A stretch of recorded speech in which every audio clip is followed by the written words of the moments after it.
మార్గదర్శి chit fund company మీద YSR Congress party అధికారంలో ఉన్నప్పుడు చాలా ఇన్వెస్టిగేషన్ చేసి అనేక చట్ట వ్యతిరేక కార్యకలాపాలకు పాల్పడటం ద్వారా అనేకమైన నేరాలకు చిట్ ఫండ్ కంపెనీ యాజమాన్యం పాల్పడిందని ఒక కేసులను కూడా వివిధ కోర్టుల్లో గుంటూరు ఇంకా వైజాగ్ ఇలాంటి కోర్టుల్లో కేసులు నమోదు చేయడం జరిగింది. అవన్నీ అక్కడ రిటర్న్ అయితే మళ్ళీ దాని మీద అప్పీల్కి హైకోర్టులో అప్పీల్ వేయటం జరిగింది. అది అప్పీల్ జరుగుతూ ఉన్నది. ఈ సందర్భంలో నిన్న రాష్ట్ర ప్రభుత్వం సిఐడి ఆ కేసులన్నింటినీ కూడా విత్డ్రా చేసుకునేటటువంటి ప్రక్రియకు పాల్పడ్డారు. ఇది చాలా విచిత్రమైనటువంటి పరిస్థితి. రామోజీరావు గారి మీద కేసులు ఉంటే వాటిని చంద్రబాబు నాయుడు గారి ప్రభుత్వం వచ్చిన తర్వాత వాటిని విత్డ్రా చేసేసుకుని రామోజీరావు గారికి కోర్టు క్లీన్ చిట్ ఇవ్వటం కాదు, ప్రభుత్వమే క్లీన్ చిట్ ఇచ్చేటటువంటి పరిస్థితికి రావటం అనేది చాలా అన్యాయమైంది. ఒక విధంగా చెప్పాలంటే this is called quid pro quo. Chandrababu Naidu గారేమో చట్ట వ్యతిరేక కార్యకలాపాలకు పాల్పడుతున్నటువంటి రామోజీరావు గారిని, వారి సంస్థల్ని కాపాడి వారి మీద ఏం యాక్షన్ లేకుండా చూసుకుంటాడు. రామోజీరావు గారు, వారికి ఉన్నటువంటి తాబేదారులు అందరూ కలిసి చంద్రబాబు నాయుడు గారు అధికారంలోకి రావడం కోసం ప్రతిపక్షాల మీద, ఇవాళ వైఎస్ఆర్ కాంగ్రెస్ పార్టీ మీద, ఆ రోజున రాజశేఖర రెడ్డి గారి ప్రభుత్వం మీద, కాంగ్రెస్ మీద విషం కక్కే రాతలు రాస్తారు. మేము చాలా సందర్భాల్లో చెప్పాం, చంద్రబాబు నాయుడు గారు వస్తే డీబీటీ ఉండదు, డైరెక్ట్ బెనిఫిట్ స్కీమ్ ఉండదు, అంతా కూడా డీపీటీ ఉంటుంది, దోచుకోవటం, పంచుకోవటం, తినుకోవటం అనే కార్యక్రమం ఉంటుందని చెప్పాం. కానీ ప్రజలు ఎందుకో కొంత పర్సంటేజ్ నమ్మక తెలుగుదేశం పార్టీకి, కూటమికి ఓటు వేశారు. వాళ్ళు అధికారంలోకి వచ్చారు. ఇప్పుడు పథకాలన్నీ పక్కన పెట్టేశారు, డీబీటీ పక్కన పెట్టేశారు. ఇప్పుడు డీబీటీకి దోచుకో, పంచుకో, తినుకో అనే కార్యక్రమానికి తెరలేపేటటువంటి సంఘటన ఇది చోటు చేసుకుంది. చాలా అన్యూజువల్, బహుశా ఎవరు ఊహించరు. ఇక్కడ కొన్ని విషయాలను మీ ద్వారా ప్రజలకు తెలియపరచవలసినటువంటి బాధ్యత మాకుంది. ఎందుకంటే రామోజీరావు గారు అంటే ఏదో రాజశేఖర రెడ్డి గారి కోపమనో, జగన్మోహన్ రెడ్డి గారి కోపమనో, ఆయన మీద కక్ష సాధించటం కోసమే ఈ కార్యక్రమాలన్నీ మేము చేస్తున్నామనేటువంటి వాదనలు కోకొల్లులుగా వినిపిస్తారు. అప్పుడు రాజశేఖర రెడ్డి గారు మార్గదర్శి ఫైనాన్స్ మీద చట్టపరమైనటువంటి చర్యలు తీసుకున్నప్పుడు కూడా అనేకమైన కథనాలు వినిపించే ప్రయత్నం చేశారు. మీడియా మీద దాడి అన్నారు, రామోజీరావు మీద కక్షతో చేస్తున్నారనేటువంటి మాటలు మాట్లాడారు. సరే, అదంతా కథ నడిచింది, మీ అందరూ చూస్తారు. దాని విషయం కూడా నేను ప్రస్తావన చేస్తాను. అసలు ఏంటి చిట్ ఫండ్ కంపెనీ ఏంటి? మార్గదర్శి చిట్ ఫండ్ కంపెనీ ఏ విధంగా నడుస్తుంది? అసలు ఈ దేశంలో చిట్ ఫండ్ కంపెనీలు ఏ విధంగా నడవాలి? 1982 చట్టం ప్రకారం, చిట్ ఫండ్ యాక్ట్ ప్రకారం, రిజర్వ్ బ్యాంక్ ఇచ్చేటువంటి చిట్ ఫండ్ యాక్ట్ ప్రకారం చిట్ ఫండ్ కంపెనీ నడవాలి, నడిచి తీరాలి. నడవకపోతే అవి చట్ట వ్యతిరేకంగా వాటిని డిక్లేర్ చేసి క్లోజ్ చేసినటువంటి సందర్భాలు ఉన్నాయి. రామోజీరావు గారు పెట్టినటువంటి మార్గదర్శి చిట్ ఫండ్ కంపెనీ అనేది చట్టపరంగా నడుస్తుందా లేదా? నడవటం లేదు. థరో ఎంక్వైరీ చేసిన తర్వాత సిఐడి అందరినీ విచారించిన తర్వాత ఒక నిర్ణయానికి వచ్చింది, సాక్ష్యాధారాలను సేకరించింది. చిత్రం ఏంటంటే, ఒక చిట్ ఫండ్ కంపెనీ నడిపేటప్పుడు ఒక చిట్టుని మనం ఫ్లోట్ చేసినప్పుడు, ₹1 కోటి చిట్టును మనం ఫ్లోట్ చేస్తాం. ఫ్లోట్ చేసినప్పుడు దానికి ఒక ప్రత్యేకమైన అకౌంట్ పెట్టాలి. ఆ అకౌంట్లో ఈ చిట్టు వసూలు చేసిన డబ్బులు ఆ అకౌంట్లో వేయాలి. అక్కడే ఉండాలి తప్ప మరొక అకౌంట్లో వేయటానికి వెళ్ళలేదు, ట్రాన్స్ఫర్ చేయడానికి వెళ్ళలేదు. ₹1 కోటి చిట్టుకాలాగా చేయాలి. అలా ఎన్ని చిట్లు ఓపెన్ చేస్తే అన్ని చిట్లకి అన్ని అకౌంట్స్ ఓపెన్ చేయాలి. ఇవన్నీ కూడా అకౌంట్స్లోనే ఉండాలి తప్ప అటు ఇటు మారకూడదు.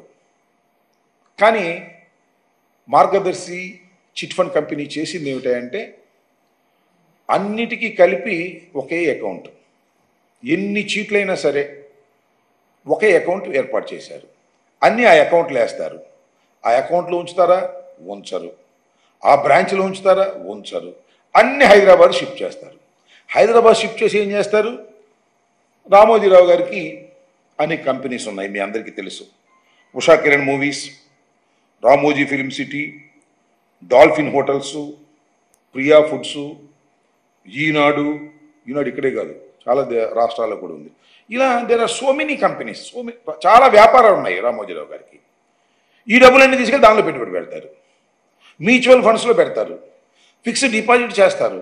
దాని మీద వచ్చినటువంటి ఆదాయంతో పెద్ద సామ్రాజ్యాన్ని నిర్మిస్తారు. రామోజీరావు గారు నిర్మించిన మొత్తం సామ్రాజ్యం అంతా కూడా ఆయన పెట్టుబడితో కాదు. డిపాజిట్లు సేకరణ, చట్ట వ్యతిరేకమైన డిపాజిట్ల సేకరణ, చట్ట వ్యతిరేకమైన చిట్ ఫండ్ కంపెనీలలో పెట్టిన పెట్టుబడులు, వీటన్నిటితో ఒక పెద్ద సామ్రాజ్యాన్ని నిర్మించుకున్నాడు రామోజీరావు గారు. ఇది చట్ట వ్యతిరేకమైనటువంటి అంశం. దీని మీద అనేక కంప్లైంట్స్ వచ్చాయి, సిఐడి విచారించింది. చివరికి రామోజీరావు గారిని కూడా విచారించడం జరిగింది, మీ అందరికీ తెలుసు. అదేవిధంగా వారి కోడలి గారిని, ఎవరైతే చిట్ ఫండ్ కంపెనీ యాజమాన్యాలు ఉన్నారో ఆమెను కూడా విచారించేటటువంటి కార్యక్రమం చేసింది. విచారిస్తే రామోజీరావు గారిని విచారించడం ఏంటి? రామోజీరావు గారు అంటే పెద్దవారిని విచారిస్తారా? ఎంత అన్యాయం, ఎంత అక్రమం! జగన్మోహన్ రెడ్డి గారు ఏంటి పని చేస్తున్నారు అనేటువంటి మాటలు మాట్లాడారు, మీరు చూసే ఉంటారు. నాకు అది తెలియక అడుగుతానండి. సరే, రామోజీరావు గారు స్వర్గస్థులు అయిపోయారు, చనిపోయారు, అది వేరే అంశం. ఆయన గురించి నేను భూషణలు మాట్లాడడం సరైనటువంటి విధానం కాదు. కానీ రామోజీరావు గారైనా, నేనైనా, చంద్రబాబు అయినా, ఎవరైనా చట్టానికి వ్యతిరేకులేం కాదే. చట్ట ప్రకారం చేయవలసినటువంటి కార్యక్రమాన్ని చట్ట ప్రకారం చేయకోకుండా చట్టానికి వ్యతిరేకంగా చేస్తే, మరి ఈ దేశానికి ప్రధానమంత్రిగా ఉన్నటువంటి పివి నరసింహారావు గారు బోన్లో నిలబడ్డాడు కాదా? ఇందిరాగాంధీ వెళ్ళి బోన్లో నిలబడింది కాదా? మొన్న రాహుల్ గాంధీ గారికి పాపానికి శిక్ష పడిన తర్వాత రద్దు చేసిన అది వేరే విషయం. చట్టానికి ఎవ్వరూ అతీతులు కాదు అనేది నగ్న సత్యం. కానీ రామోజీరావు గారిని మాత్రం మనం ఎవరు విచారించకూడదు, విచారించడానికి వీల్లేదు. అనేకమైన అక్రమాలకు పాల్పడినటువంటి వ్యక్తి రామోజీరావు గారు. రామోజీరావు గారు చట్ట వ్యతిరేక కార్యకలాపాలకు పాల్పడ్డారు కాబట్టే అనేక సందర్భాల్లో మేము చెబుతూ వచ్చాం, ఆర్థిక నేరస్తుడు, వైట్ కాలర్ క్రిమినల్ రామోజీరావు గారు. ఆయన సామ్రాజ్యం అంతా కూడా, ఆయన పెట్టుబడులన్నీ కూడా అక్రమంగా తయారు చేసినవి తప్ప చట్ట ప్రకారం నడిచినవి కావు. మీ అందరికీ తెలుసు, మరొకసారి గుర్తు చేస్తా. మార్గదర్శి ఫైనాన్స్ ఇది 2006లో రాజశేఖర రెడ్డి గారు ముఖ్యమంత్రిగా ఉన్నప్పుడు బయటకు వచ్చింది. అప్పుడు చాలా స్పష్టంగా ఆర్బీఐ చెప్పింది, రామోజీరావు గారు వసూలు చేస్తున్నటువంటి డిపాజిట్స్ అన్నీ కూడా అక్రమం, ఆర్బీఐ చట్టం ప్రకారం వ్యతిరేకం, వాటి మీద యాక్షన్ తీసుకోవాలి, ఆ తీసుకునేటటువంటి హక్కు కూడా రాష్ట్ర ప్రభుత్వానికి ఉంది అని ఆ రోజు తేల్చి చెప్పిన తర్వాత రామోజీరావు గారి మీద కేసులు ఫైల్ చేయడం జరిగింది, హైకోర్టులో వేయటం జరిగింది. ఆయన హైకోర్టులో తప్పుకోవడం కోసం అనేకమైనటువంటి స్టేలు తీసుకోవడానికి ప్రయత్నం చేసినా కూడా న్యాయస్థానాలు అంగీకరించలేదు. కానీ చిత్రమైన విషయం మీ అందరికీ తెలుసు, 2-3 సార్లు నేను చెప్పా, ఆంధ్ర రాష్ట్రం విడిపోయిన తర్వాత ఆంధ్రప్రదేశ్ కోర్టు 2గా డివైడ్ అవుతున్నప్పుడు, ఉమ్మడి రాష్ట్రం నుంచి ఆంధ్రప్రదేశ్కి తెలంగాణకి 2018 డిసెంబర్ 37వ తారీఖు చివరి రోజున రామోజీరావు గారు కేసు కోర్టుకు వెళ్ళింది. ఎట్లా వెళ్ళిందో తెలియదు, వెళ్ళింది, అది కొట్టేశారు. రామోజీరావు గారు మార్గదర్శి ఫైనాన్స్ చేసిన తప్పుల మీద రాజశేఖర రెడ్డి గారు పెట్టినటువంటి, ప్రభుత్వంలో ఉన్నప్పుడు పెట్టినటువంటి కేసుని కొట్టేశారు. ఏ పేపర్లోనూ రాలా. ఇవాళ కూడా ఇది కూడా ఏ పేపర్లోనూ రాలా. నిజంగా రాష్ట్ర ప్రభుత్వం మార్గదర్శి చిట్ ఫండ్స్ మీద ఇచ్చినటువంటి కేసుని సిఐడి విత్డ్రా చేసుకుంటే ఇది పెద్ద వార్త కదా. ఎందుకు రాయలేదు రామోజీరావు గారు? అఫ్ కోర్స్ ఆయన చనిపోయారు అనుకోండి, ఈనాడు పేపర్లో ఎందుకు రాలేదు? ఈనాడు పేపరే కాదు, ఏ పేపర్లో ఒక సాక్షిలో తప్ప దాన్ని భూస్థాపితం చేయాలనేటువంటి కార్యక్రమం ఆ రోజున కూడా నేను మనవి చేస్తున్నా. ఎప్పుడైతే మార్గదర్శి ఫైనాన్స్ కేసుని హైదరాబాద్లో ఉమ్మడి కోర్టులో చివరి రోజున అప్పుడున్నటువంటి జస్టిస్ రజని కేసుని కొట్టివేసింది కూడా ఏ పేపర్లో రాలా, గుర్తుచప్పుడు కూడా ఆపేశారు. ఇది కూడా అంతే. అంటే దీన్ని బట్టి అర్థమవుతుంది ఏమిటంటే ఇది తప్పు, దీన్ని బయటికి రానియకూడదు, దీన్ని మనం మేనేజ్ చేసుకుంటున్నాము, అందువల్ల దీన్ని బయటికి రానియకోకుండా ఆపేయాలి అనేటువంటి ఉద్దేశంతోనే ఏ పత్రికలోనూ రాకోకుండా జాగ్రత్త పడేటువంటి కార్యక్రమాలు చేస్తున్నారు. ఇవాళ కూడా దురదృష్టవశాత్తు ఒక చట్ట వ్యతిరేక కార్యకలాపాలకు పాల్పడుతున్నటువంటి మార్గదర్శి చిట్ ఫండ్స్, చాలా మీరు చూశారు. మార్గదర్శి చిట్ ఫండ్స్ ఇప్పుడు చిట్లు లేవు, ఎందుకంటే చట్ట వ్యతిరేకంగా చేస్తూ ఉంటే రిజిస్ట్రార్స్ ఇవ్వలేదు, పర్మిషన్ ఇవ్వలేదు. ఏ చీటీకి ఆ చీటీనే వాళ్ళు అడిగారు, అయ్యా మార్గదర్శి chit fund company RBI chit fund company chit fund acts ప్రకారం 1982 ప్రకారం నడుస్తుందని మీరు నిరూపిస్తేనే మేము ఇస్తామన్నారు. అందుకని ఆగిపోయినాయి, డిపాజిట్స్ కూడా రాలేదు, డిపాజిట్లకు ఇవ్వలేనటువంటి పరిస్థితి ఏర్పడింది. అంత గందరగోళం ఏర్పడినటువంటి సంస్థ ఆల్మోస్ట్ ఆల్ దివాళా తీసే పరిస్థితికి వచ్చేసింది, చట్ట ప్రకారం నడవడం లేదు. ఇవాళ చంద్రబాబు నాయుడు గారు వచ్చి క్విట్ ప్రోకో మమ్మల్ని రక్షించడానికి రామోజీరావు గారు ఉన్న కాలంలో ప్రయత్నించారు. ఇప్పుడు రామోజీరావు గారి తదనంతరం వచ్చిన మేనేజ్మెంట్ కూడా మమ్మల్ని కాపాడుతుంది, కాబట్టి దీన్ని మనం విత్డ్రా చేసేసుకుందాం అనేటువంటి పరిస్థితుల్లోకి వెళ్ళి అర్ధంతరంగా ఉన్నటువంటి కేసుని సిఐడి విత్డ్రా చేసుకోవటం అనేది చాలా ఘోరమైనటువంటి అంశం. అయితే నేను మనవి చేస్తున్నా, ఈ సందర్భంలో చంద్రబాబు నాయుడు గారికి మనవి చేస్తున్నా, రామోజీకి సంబంధించినటువంటి వారి కుటుంబ సభ్యులకి మనవి చేస్తున్నా, మీరు విత్డ్రా చేసుకున్నంత మాత్రం కేసు పోద్దని అనుకోమాకండి. ఆ రోజున ఉమ్మడి హైకోర్టులో జస్టిస్ రజనీ గారు కొట్టేసినా ఉండవల్లి అరుణ్ కుమార్ అనే వ్యక్తి అది తెలుసుకొని సంవత్సరం తర్వాత సుప్రీంకోర్టుకి వెళ్ళాడు. సుప్రీంకోర్టులో ఏం చెప్పాను, yes this the fit case, కింద కొట్టేయటం తప్పు, మళ్ళా విచారించండి అని తెలంగాణ కోర్టుకి వెనక్కి పంపిస్తే మన విచారణ జరిగింది. విచారణ జరిగితే ఆర్బీఐ చాలా స్పష్టంగా కౌంటర్ పడేసింది, ఎస్ రామోజీరావు గారు చేసినటువంటి డిపాజిట్స్ అన్నీ కూడా చట్ట వ్యతిరేకమైనవి, వారి మీద యాక్షన్ తీసుకోవాలి, వారి మీద వసూలు చేయాలి అవసరమైతే అనేటువంటి ఒక కౌంటర్ పడేసింది. మరి ఆంధ్రప్రదేశ్ ప్రభుత్వం మరి కౌంటర్ పడేస్తుందో లేదు తెలియదు, తెలంగాణ ప్రభుత్వం పడేస్తూ లేదు. వీళ్ళు సైలెంట్గా ఉన్నా ఆ ఉండవల్లి అరుణ్ కుమార్ గారు మాత్రం అట్ట ఢిల్లీ వెళ్ళి ఆయనే పర్సనల్గా ఎపీర్ అయ్యి ఆ కేసుని బతికించుకొచ్చాడు. దీన్ని కూడా అంతే, మీరేదో చంద్రబాబు నాయుడు గారు విత్డ్రా చేసుకున్నాం అనుకున్నారేమో, బట్ దీనిలో సాక్ష్యాధారాలు మెండుగా ఉన్నాయి, 100% ఉన్నాయి. చట్ట వ్యతిరేకంగా మీరు చిట్ ఫండ్ కంపెనీలు నడుపుతున్నారు, ఆ చిట్ ఫండ్ కంపెనీలో ఉన్న డబ్బులన్నీ కూడా మీరు సొంతానికి వాడుకుంటున్నారు, మీకున్నటువంటి అన్ని కంపెనీల్లోనూ వాటిని పెట్టుబడులు పెట్టుకుంటున్నారు. ఇది దుర్మార్గమైన విషయం. చిత్రమైన విషయం ఏంటంటే అసలు చిట్ ఫండ్ కంపెనీ నా ఆధార్ కార్డు తీసుకుంటారు, నేను తెలిసి ఉంటే వాళ్ళకి నా ఆధార్ కార్డు ద్వారా ఒక చిట్టు పాడతారు, అంటే బ్లాక్ మనీ వ్యవహారం. ఆయనకు కూడా తెలియదు, ఆధార్ కార్డు ఉన్న ఆయనకు కూడా తెలియదు, బ్లాక్ మనీ వ్యవహారం. పైగా చిట్టు పాడిన తర్వాత ప్రైజ్ మనీ అమ్మటే ఎవరు, దాన్ని డిపాజిట్ చేస్తారు, రసీదు ఇస్తారు, అంటే దట్ ఈస్ ఆల్సో డిపాజిటింగ్.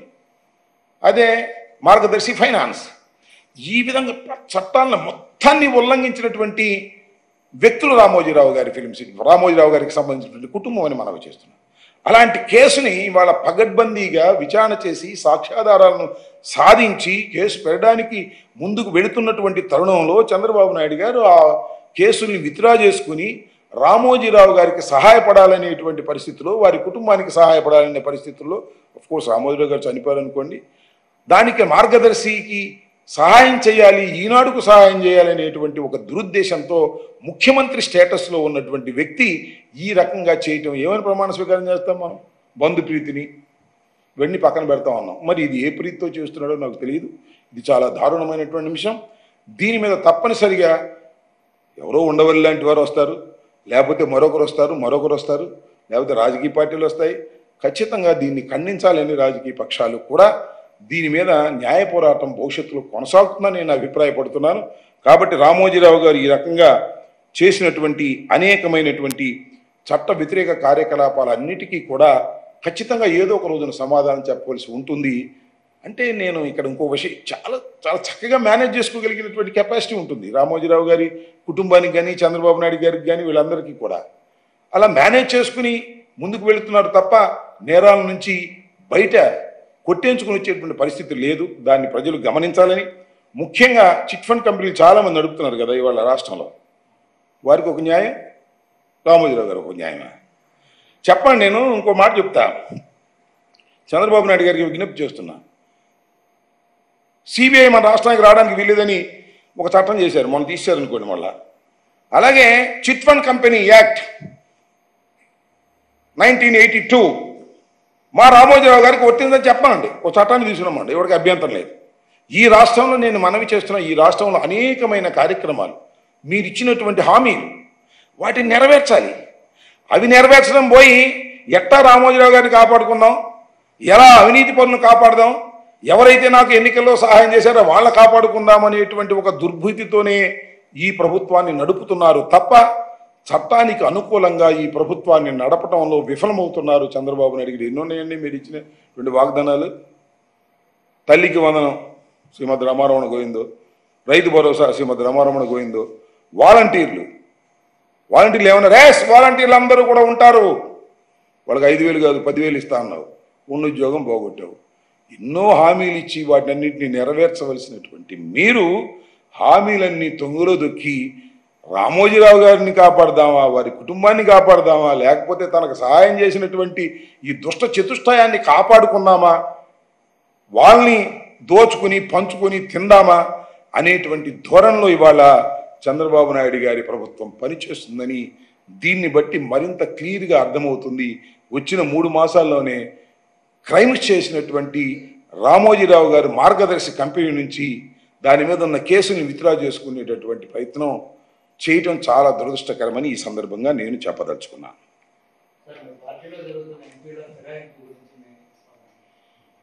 ఎంపీలు ఫిరాయింపులు 2 ఎంపీలు రాజీనామా చేసినట్టుగా నేను వచ్చాము. ఇదేం కొత్త? చాలా సందర్భాల్లో చాలామంది, పోయినసారి మీకు గుర్తుంది కదా, చంద్రబాబు నాయుడు గారు అధికారంలో ఉన్నప్పుడు 23 తీసుకెళ్ళిపోయాడు. ఏం చేసుకున్నాడే నాకు అర్థం కాలేదు. ఇవాళ నేను ఒకటే మనవి చేస్తున్నా, ఒక నీతిగా నిజాయితీగా రాజకీయాలు చేయగలిగిన వాళ్ళే ఖచ్చితంగా పార్టీలు మారకోకుండా ఉంటారు. అలా పార్టీలు మారే వాళ్ళని మనం ఏం చేస్తాం? ఇంకొక అంశం కూడా చెప్తున్నా, చంద్రబాబు నాయుడు గారి రాజకీయ జీవితం అంతా పార్టీలు ఫిరాయించే వాళ్ళని ప్రోత్సహించటమే, వారిని కొనటమే, లేదా తన దగ్గర ఉన్న వాళ్ళు అమ్ముకోవటమే.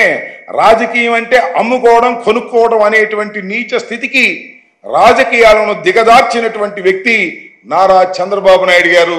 ఆయన రాజకీయ రంగ ప్రవేశంతోనే ఇలా కొంటాలు అమ్మటాలు. నేనైతే చాలా సంతోషంగా ఉన్న ఒక విషయంలో, ఉత్తరాంధ్రలో ఎమ్మెల్సీ ఎన్నికలు జరిగితే ఎంతో మందిని కొనడానికి ప్రయత్నం చేశాడు చంద్రబాబు నాయుడు గారు. కానీ శభాష్, ఉత్తరాంధ్రలో ఉన్నటువంటి ఎంపీటీసీలు, జడ్పీటీసీలు, కౌన్సిలర్స్ పోయినోళ్ళు పోగా ఉండోళ్ళు శభాష్ అని మీసం మెలేసి నిలబడ్డారు. అందుకే బొత్స సత్యనారాయణ గారు ఎమ్మెల్సీగా గెలిచారు. కానీ మా దురదృష్టం ఏంటో, ఎంపీలు ఇస్తే ఒకళ్ళకి 2కి పాపం తెల్లారిపాటికి ఆ పార్టీలో చేరిపోయారు. వాళ్ళని చూసైనా సిగ్గు తెచ్చుకోండి అయ్యా బాబు, ఎంపీటీసీలు జడ్పీటీసీలు. అది నేను మనవి చేసేదంటే, చంద్రబాబు నాయుడు ఇవాళ చెప్తున్నాడు చంద్రబాబు నాయుడు గారు, పార్టీలను ఫిరాయింపులు ప్రోత్సహించాం, ఎవరైనా రాజీనామా చేసి వచ్చి రావాల్సిందే. సుభాష్, కొత్త ఎత్తు కదా. రాజీనామా చేయడానికి ఏం చేస్తున్నావు మొదలిదా? పాలు తాగుతూ పిల్లి అనుకుంటున్నాడు, ఎవడు చూడలేదని ఆయన అనుకుంటున్నాడు. రాజీనామా చేయడానికి నువ్వేం చేశావో ఇవాళ కాకపోతే రేపు కాకపోతే ఎల్లుండి బయటకు వస్తాయి కదా. వీళ్ళ చేత రాజీనామా చేయటం, ఇంకోటి చేత ఏమో నామినేషన్ ఇచ్చటం, వాళ్ళని గెలిపించుకోవటం, వాళ్ళ దగ్గర నుంచి తీసుకోవటం, వీళ్ళకి ఇవ్వటం, వీళ్ళకి ఏదో ఇవ్వటం, ఈ తతంగం అంతా జరుగుతూ ఉంది. నేను ఒకటే మనవి చేస్తున్నా, ఎందరు ఎన్ని పార్టీలు మారినా వైఎస్ఆర్ కాంగ్రెస్ పార్టీని ఎవ్వరూ ఏమీ చేయలేరు. 40% ఓట్ నేను మనవి చేస్తున్నా. ఒక్కరే సింగిల్గా జగన్మోహన్ రెడ్డి గారు 40% ఓటు సాధించినటువంటి వ్యక్తి.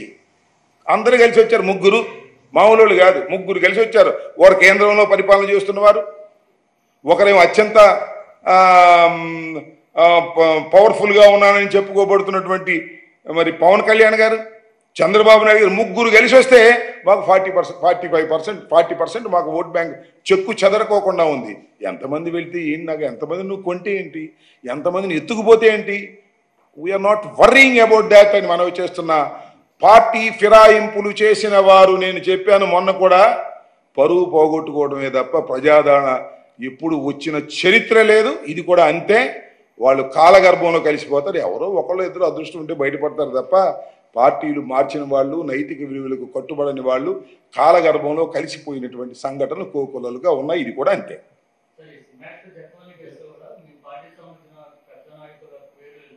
పెద్ద నాయకుల పేర్లు ఎవరబ్బా ఆయన? అదే ఈనాడులో రాస్తున్నారు. ఈనాడు, ఆంధ్రజ్యోతిలో ఎవరు? మా సజ్జల రామకృష్ణారెడ్డి గారి పేరు రాస్తున్నారు. కాదంబరి నరేంద్ర కుమార్ జత్వాని అంటామే. ఆ కథ ఏంటో నాకు అర్థం కాల.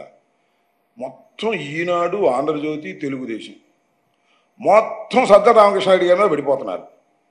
ఈయన సజ్జల రామకృష్ణారెడ్డి గారు ఏం చేశాడే? జగన్మోహన్ రెడ్డి గారు సన్నిహితంగా ఉన్నాడు. నేను ఇంకోటి మనవి చేస్తున్నా, ఆయన బ్యాక్గ్రౌండ్ కమ్యూనిస్ట్ బ్యాక్గ్రౌండ్, ఒక జర్నలిస్టు, సాక్షిలో పనిచేశారు. అప్పటి నుంచి నాకు తెలుసు, ఉదయంలో పనిచేసినప్పటి నుంచి కూడా నాకు తెలుసు. ఆయన మీద ఎంత అక్కసు విలపించుతున్నారయ్యా. ఆయన ఏదో చేసేసి ఆయనకి ఏం సంబంధం అని నేను అడుగుతా ఉన్నా. ఆయనకి ఏం సంబంధం ఈ కేసులో? ఈ జత్వాని కేసు కుక్కతోక పట్టుకొని గోదావరి ఎదాలనుకుంటున్నారు. చూద్దాం ఏం జరిగిద్దో. తీసుకొచ్చారు కదా ఇవాళ, ఏం జరిగిద్దో చూద్దాం. కుక్కతోక పట్టుకొని గోదావరి ఎదాలనుకుంటున్నారు. ఇది ఇవాళ నేను చెబుతున్న బూమ్ ర్యాంక్ కాబోతుంది. ఆ జత్వానీనా మేము పేరు నాకు తెలియదు, జత్వాని కేసులో ఏదో చెయ్యాలని గాలి మెడలు కడుతున్నారు. అవన్నీ కూడా తెలుస్తాయి నిదానంగా. ఆమె హిస్టరీ ఏంటో చాలా చోట్ల చూస్తున్నాను, నేను చెప్పకూడదు. ఇవాళ కాకపోతే రేపు తెలుస్తుంది, రేపు కాకపోతే ఎల్లుండి తెలుస్తుంది.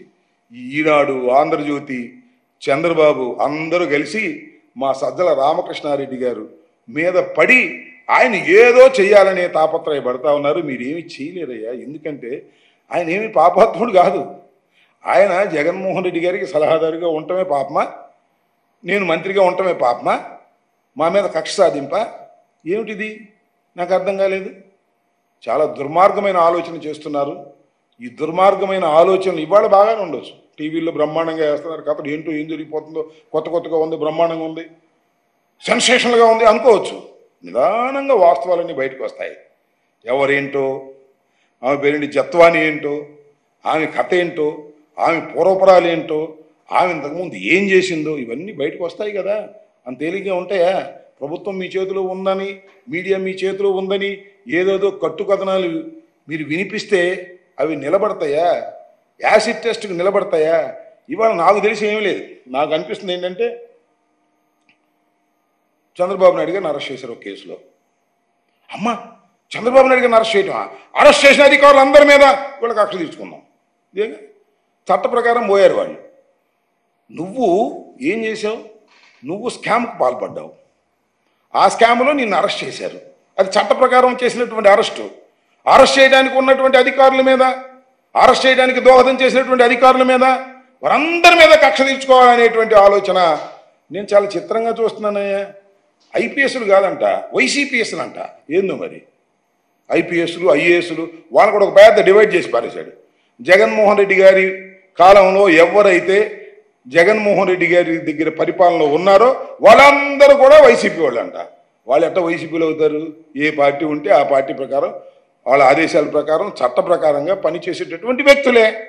వాళ్ళందరి మీద కక్ష తీర్చుకోవడానికి ఏదో కుక్కతోక పట్టుకొని గోదావరి ఇదే కార్యక్రమం చేస్తున్నారు.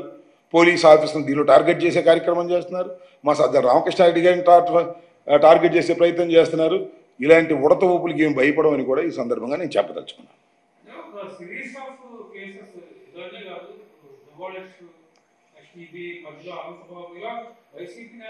ఏముంది ఇప్పుడు?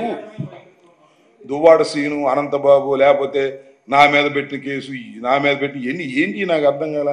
గాలిలో బీగడం తప్ప ఏమైనా ఉందా? దువ్వాడ శ్రీను అందరికి తెలిసిన విషయమే కదా. ఏం లేదు, పాత కేసులు తవ్వటం, దానిలో ఏమన్నా పెట్టడం. ఆ బాలకృష్ణ కాల్పుల కేసు కూడా తవ్వుతారేమో నాకు అర్థం కాల. మరి ఇవాళ నాకు అవనగడ్డలో డాక్టర్ శ్రీహర్రావు అని మాకు కూడా బాగా తెలుసు. ఆయన పాపం చనిపోయాడు. ఆ కేసులో సింహాద్రి రమేష్ను పెట్టాలని ఇప్పుడు మళ్ళీ సిఐడికి ఇచ్చారు. అంటే పాత కేసులు తవ్వి దానిలో ఎవరినో ఇతికించాలని. ఇదంతా ఒక గెలిచిన ఉత్సాహంలో కళ్ళు బైర్లు గమ్మి పోలీసులు వాళ్ళు చెప్పినట్టు ఇంటారేమోననే ఉద్దేశంతో కేసులు పెట్టేటటువంటి కార్యక్రమం, రోపలు పెట్టేటటువంటి కార్యక్రమం చేస్తున్నారు. ఇవాళ మా ఎమ్మెల్యేలను టార్గెట్ చేశారు కదా, మా పిల్లల రామకృష్ణారెడ్డిని రోపలు పెట్టారు. ఆ కేసు ఏంటో తెలుసా మీకు? అసలు గాయం లేదు, 307 ఎదుటివాడికి గాయం లేదు. కేసు కూడా ఎప్పుడు పెట్టారు? సంఘటన జరిగిన 10 రోజులు కేసు రిజిస్టర్ చేశారు. ఆ కేసులు ఈయన పెట్టారు. సుమారుగా 2 నెలల పైచిలకు ఆయన్ని రోపనుంచేటటువంటి కార్యక్రమం చేశారు. మేనేజ్మెంట్ అంటే ఏ విధంగా మేనేజ్మెంట్? సీడీ పంపరు, ఇన్వెస్టిగేషన్ అంటారు, పర్సన్ పిలవాలి, ఆయన కస్టడీలోకి తీసుకోవాలంటారు. ఇట్లా డ్రాగ్ అని చేసి ఆయన అరెస్ట్ చేసేటువంటి పద్ధతి. అలాగే మన రమేష్ వాళ్ళ అబ్బాయిని రాజుని రోపలు పెట్టే కార్యక్రమం. అదేవిధంగా తెలుగుదేశం ఆఫీస్ మీద జరిగిన దాడిలో ఇప్పుడు కొత్తగా కొంతమందిని చేర్చడం, అప్పిరెడ్డిని వాళ్ళని చేర్చడం, వాళ్ళ మీద యాక్షన్ తీసుకునే కార్యక్రమం. అలాగే శ్రీహరిరావు గారు చనిపోతే డాక్టర్ గారు ఆ కేసులో ఇవాళ రమేష్ని పెట్టడం. ఇట్లా అందరినీ కేసుల్లో పెట్టి భయపెట్టాలని ప్రయత్నం చేస్తున్నారు. ఇవన్నీ బూమరాంగ్ అవుతాయి. వాస్తవాలు ఉంటే ఎవరైనా చేయొచ్చు, తప్పలేదు. మర్డర్ చేస్తే వాళ్ళని ఖచ్చితంగా లోపల వేయాల్సిందే. 307 ఉంటే వాళ్ళని తప్పనిసరిగా లోపల వేయాల్సిందే.